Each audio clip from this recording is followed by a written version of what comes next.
Meu nome é Larissa, tenho 30 anos, sou mãe do Eric, um menininho de 5 anos que está no espectro. Sou Alexandra, tenho 27 anos e sou mãe do Davi Luca, de 4 anos. Meu nome é Stephanie, eu tenho 31 anos e meu filho chama Kyler e tem 11 anos. Meu nome é Tayane, tenho 29 anos e tenho um filho chamado Tomás, de 5 anos. Oi gente, meu nome é Raquel, tenho 30 anos, sou mamãe atípica do Miguel Henrique. Quando começamos a investigação com a psicóloga, ele tinha uns 2 anos e 3 meses. Com 2 anos e 5 meses, ela já me deu um relatório dessa avaliação e 2 anos e 6 meses levamos no neuro, onde o neuro fechou o diagnóstico de autismo. A gente começou a investigar o autismo do Davi.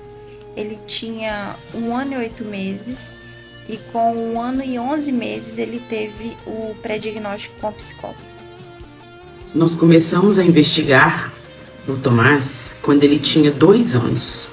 A investigação com o Kyler começou quando ele estava com 4 anos de idade, porque eu fazia acompanhamento no pediatra e todas as características que ele tinha, o médico falava que era normal. E eu acabei acreditando nisso. Porém, quando ele estava com 4 anos na creche, ele era a única criança da sala que não falava. Aí eu levei no neuro, começou psicóloga, começou fonoaudióloga. Eu continuei esse acompanhamento com ele e só tive o diagnóstico quando ele estava com 9 anos de idade. A investigação começou quando ele tinha 1 ano e meio, em torno de 1 ano e meio, 2 anos, e fechou o diagnóstico ano passado com 3 anos de idade. Na realidade, não fui eu que suspeitei, porque eu não tinha conhecimento nenhum do que era o TEA. Quem me alertou foi uma amiga minha, que é pedagoga, que no aniversário dele de 2 anos, ela reparou alguns comportamentos diferentes nele, que seria que ele não estava interagindo com as pessoas no aniversário, estava fixado no painel de decoração do aniversário, ficava só com aquele mesmo brinquedo, preferia os brinquedos do que as pessoas e brincava de uma forma incomum com o brinquedo.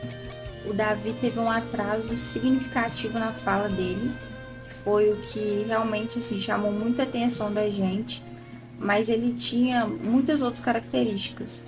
Ele não apontava, ele não imitava, ele não batia palma, ele não dava tchau, ele não respondia quando era chamado pelo nome, ele andava na ponta dos pés, ele não brincava de forma funcional, ele não interagia com os pais, nem com os primos dele.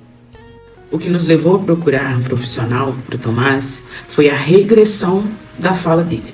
Com 1 ano, ele começou a andar e falar. Só que com 2 anos ele foi tendo uma regressão na fala. Por isso que nos levou a procurar um neuropediatra. O atraso na fala foi que me levou a ir em busca de profissionais, pois as características que ele tinha era sempre julgada como normal de uma criança, cada criança tem seu jeito. Eu sabia que tinha algo diferente, porque o Miguel com 2 anos não falava muita coisa, era poucas palavras mesmo, e depois parou, e eu achava aquilo muito estranho. E aí na creche eles viram algumas atitudes dele, que baseava mesmo no aspecto autista, me chamou, conversou comigo e falou comigo para me procurar um profissional. Foi através deles que eu corri atrás, né, e fui saber o que era autismo, porque eu não sabia o que era. Parecia que meu mundo tinha virado de cabeça para baixo. Eu falo com as pessoas assim, vamos supor que meu mundo é ali, dentro daquela caixinha, pegaram aquela caixinha, viraram de cabeça para baixo e sacudiram. Eu me vi totalmente perdida, não sabia por onde começar, a gente não sabia o que fazer. Mas eu e o Samuel, graças a Deus, fomos assim rápidos, essa fase de luto que eles falam, quando a gente recebe o diagnóstico, assim, até que a nossa foi bem rápida, que logo em seguida a gente já procurou os profissionais que ele precisava, o tratamento necessário, e a gente já começou muito rápido. Nenhuma mãe quer que seu filho tenha uma deficiência ou um atraso no desenvolvimento. A gente sempre espera que o nosso filho se desenvolva normalmente, e receber o diagnóstico do Davi foi um baque muito grande, né? Por um momento, eu cheguei a pensar que ele não era autista, porque ele respondeu muito bem aos estímulos. Então, eu achei que era falta de estimulação. A gente idealiza várias coisas do nosso filho. E quando a gente recebe o diagnóstico, a gente vê que não vai ser daquela forma. Ou vai demorar, ou algumas coisas não vai dar para fazer, não vai dar para acontecer. Então, eu vivi esse luto. Chorei bastante, mas eu segui em frente, corri atrás de fazer terapia, estudei um pouco, porque a gente quer sempre procurar saber o que está acontecendo, o que vai acontecer.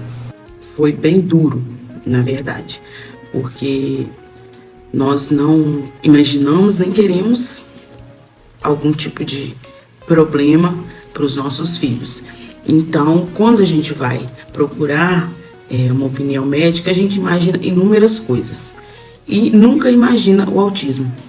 Então, foi um processo, posso dizer que doloroso, receber o diagnóstico, mas ao mesmo tempo de acolhê-lo com amor, com carinho, para poder cuidar dele o melhor possível.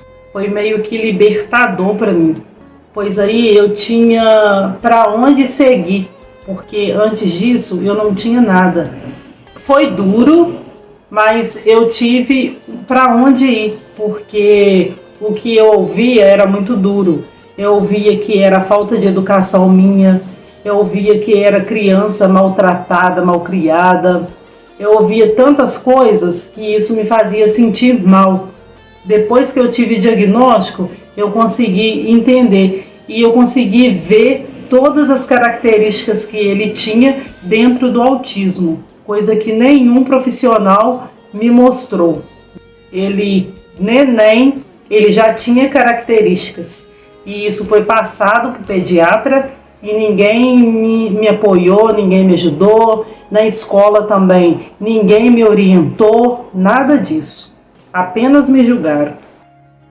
Quando eu recebi o diagnóstico, naquele momento, eu me desesperei, me desabei a chorar. Eu só me preocupava com o dia do amanhã, me preocupava o que eu deveria fazer, mas Deus aparece com pessoas, minha família, pessoas que surgem nas nossas vidas para nos trazer tranquilidade, trazer paz e acalmar o nosso coração, porque a gente sabe que o amanhã pertence a Deus.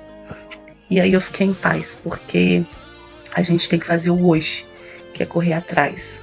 O amanhã a Deus pertence. O que eu desejo para o futuro do meu filho é que ele tenha mais autonomia, que ele seja independente e que ele tenha qualidade de vida. E eu espero também que a sociedade se conscientize e inclua mais nossos filhos, compreenda eles e aprendam a lidar com a neurodiversidade. Eu espero que ele tenha qualidade de vida e que as pessoas o respeitem do jeitinho que ele é, o amem e o incluam. Só coisas boas, porque eu acredito que ele vai voltar a falar e com a ajuda das terapias, fono, psicóloga, eu acredito que sim, ele vai poder viver na sociedade normalmente, com independência, trabalhando, estudando, tendo boas relações sociais. Eu sinceramente creio num futuro melhor para o Kyler, porque ele já está com 11 anos, o entendimento que eu não tinha quando ele tinha 1 ano, 2 anos, hoje em dia já é mais falado, já é mais explicado, então eu creio que a tendência agora é só as pessoas aceitarem mais e ajudar. Então eu acredito muito que quando ele estiver na fase adulta, ele vai ter muitas oportunidades. E eu vou estar lá, lutando com ele para isso. Futuro, eu espero o melhor de Deus na vida dele. Eu oro todos os dias pela vida dele, que ele venha vencer todos os obstáculos e que eu venha estar do lado dele a todo momento como eu estou, aplaudindo cada uma delas. É meu orgulho. O O que eu diria para essa mãe é que eu entendo que é uma fase bem difícil, que a gente faz vários questionamentos e a resposta não vem, a gente não entende os porquês, mas a gente tem que acalmar nosso coração, confiar em Deus e tirar forças da nossa fraqueza, porque o nosso filho precisa muito da gente e de alguma forma ou outra a gente precisa estar bem para cuidar deles. Eu sei o quanto é dolorido e desesperador receber o diagnóstico. A gente fica cheio de dúvidas, não sabe o que fazer, não sabe para onde ir. A gente quer abraçar o mundo e fazer tudo ao mesmo tempo, mas isso é impossível. E o mais importante é você manter sua saúde mental em dia, porque o seu filho precisa de você bem para cuidar dele. E tenha fé que o seu filho vai se desenvolver e você vai se orgulhar muito dele. É que se permita sentir essa dor, porque nós sentimos como uma dor, porque nós não queremos isso para o nosso filho. Essa é a verdade. Mas se permita sentir essa dor, mas se erga para ajudar o seu filho a enfrentar os obstáculos do autismo. Acolha o seu filho, ame o seu filho. Eu sei que você já ama, mas ame incondicionalmente ainda mais. E prepare ele para a vida. Não pense que ele não vai estudar, não vai trabalhar, não vai ter amizades, porque sim, ele é uma pessoa normal e capaz de viver todas essas coisas normalmente. E não permita que a palavra de pessoas, terceiros, interfiram na sua vida, na criação do seu filho, porque só você sabe da sua vivência com o seu filho. E para você que recebeu o diagnóstico agora, eu quero te dizer que é duro, é triste no início, mas é a partir do diagnóstico que vamos conseguir os direitos de nossos filhos. Então, vamos para frente e vamos vencer essa luta. Respire fundo. Seu filho precisa da sua fé, da sua força e da sua coragem de lutar. Não digo para você que é fácil, porque não é. Que às vezes bate o desespero, vontade de chorar. E se der vontade de chorar, chore sim. Mas chore nos pés de Deus, que é Ele que nos dá força, é Ele que nos capacita a ser essa mãe forte, essa mãe guerreira que luta pelos direitos dos nossos filhos.